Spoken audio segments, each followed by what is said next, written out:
try to see if I can lay to rest or at least give us all a better idea about why so many people are having trouble with opening templates. It's freezing outside and my black cat just jumped up, so if you hear him, he doesn't really have an opinion, he's just vocal, okay? Anyway, this is the typical place that you are going to find one when you're in your assignment. Now, this is an Illustrator course. There are other courses, of course. When you double click on it, like I just did, what happens is something like this. I get this little dialog box, and I'm not going to open it with the Stuffit Expander. I'm going to save the file. This will do this on my desktop for this file. If you notice, I didn't suggest that it go ahead and do this all the time because I kind of like to do that from time to time, or at least have that choice. Now let me see if I can go find it. It should be somewhere here on my desktop, and it will say template. Whoops. Let's see if I put it over on the other desktop. Don't see it. Let me see. It should be up. Maybe I should go to downloads. Yeah, here we go. Okay, now I hit downloads. This comes up. I'll hit that folder, and when I hit the folder, I have these two. Now, if you're doing 10, of course, if you're working in Illustrator 10, this is the one you're going to use. If you're doing CS4, we're using the CS3 template.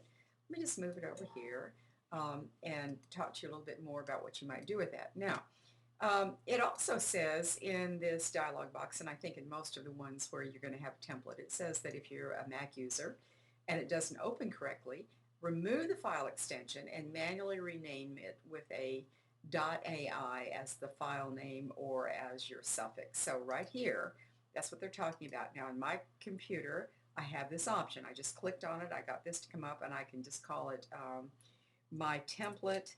I don't think I have to do that. I think the critical thing is to make sure you have this .a1 or AI come up, and that's of course because mine's opening correctly, but if yours isn't, by all means name it, make sure you have a .ai after it, and then double click on it and it ought to open just fine. Now, if this isn't happening, and I suspect it might be a Mac problem, it might even be an operating system problem, let me show you what else I have for you. I have a web page that I'm going to paste in right here, and then I will tell you what it is.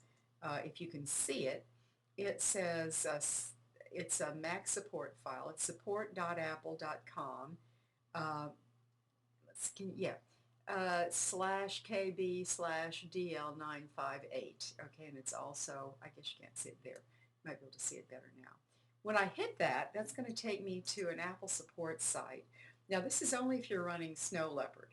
And the Snow Leopard site that comes up says that there is an update. Now this is a free download if you're running Snow Leopard. If you're not, it's not doing you any good at all.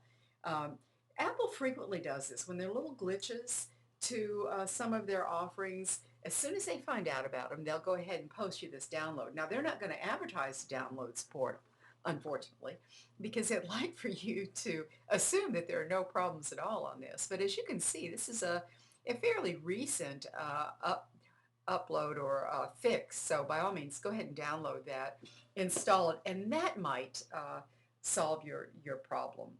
When Apple works with clients like Adobe, I think they honor some of this different kind of little glitches as they come up. It's not always possible when they're under these great hurries to get the software updates out to cover all the bases, so they sometimes are left kind of doing it afterwards. But anyway, they do this, and it may in fact work very well for you. There are some things going on here. It mentions Safari. A couple of you have talked to me about that. And sometimes they don't have anything at all on this that has anything to do with what you're doing. Here's Safari again down here. Sometimes nothing at all. It's just that it really is there. They don't name it. So go ahead. You might try that if the other ideas don't work, and hopefully that will work. And of course, the other one that I suggested you might do is to reset the default. And I think I have that set up somewhere on that announcement page. I think in the Illustrator course it's week 2. If you go in there, it tells you how to reset your system defaults in just about any Adobe program. Okay? I hope this helps some of you all, and maybe we can lay this template issue at rest, huh? Good luck.